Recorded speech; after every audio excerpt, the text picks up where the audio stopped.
মতিঝিলের কালা মসজিদ এখন সফেদ হয়ে গেছে, কালা এখন সফেদ হয়ে গেছে।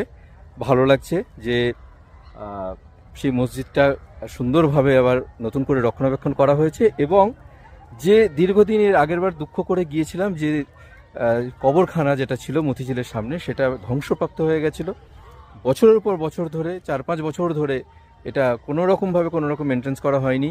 এই নিয়ে আমি একটা লাস্ট ভিডিও করে গেছিলাম এবং অত্যন্ত দুঃখ প্রকাশ করেছিলাম। আমার সামনেই রয়েছে মতিঝিলের কালা মসজিদ, যেটা বানিয়েছিলেন নবাব নওয়াজেশ মোহাম্মদ খান, ঘসিডি বেগমের স্বামী।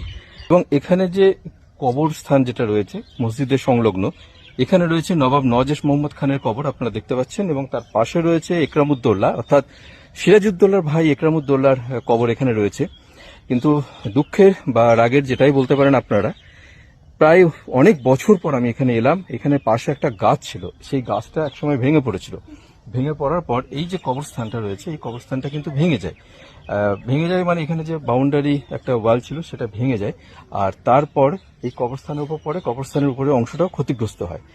দীর্ঘ এতগুলো বছর পেরিয়ে গেল, কিন্তু আজ পর্যন্ত এই কবর কিন্তু সংরক্ষিত হলো না, বা কোনো রকম ভাবে কিন্তু এই কবরে দেখাশোনা হলো না। আপনারা দেখুন যে এত বছর, মানে আমি 5-6 বছর আগে দেখেছি, বা তারও বেশি সময় হতে পারে।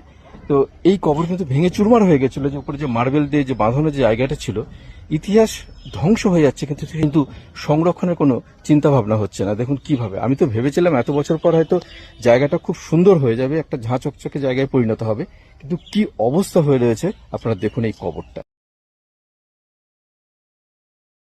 সত্যিই এটা দেখে খুবই ভালো লাগছে যে গত বছর যে স্থান দেখিয়েছিলাম আপনাদের, একেবারে ধ্বংসপ্রাপ্ত হয়ে গিয়েছিল এই ঐতিহাসিক গুরুত্বপূর্ণ স্থানটি, সেটি কর্তৃপক্ষ সংস্কার করেছে এবং ইতিহাস সংরক্ষিত হয়েছে।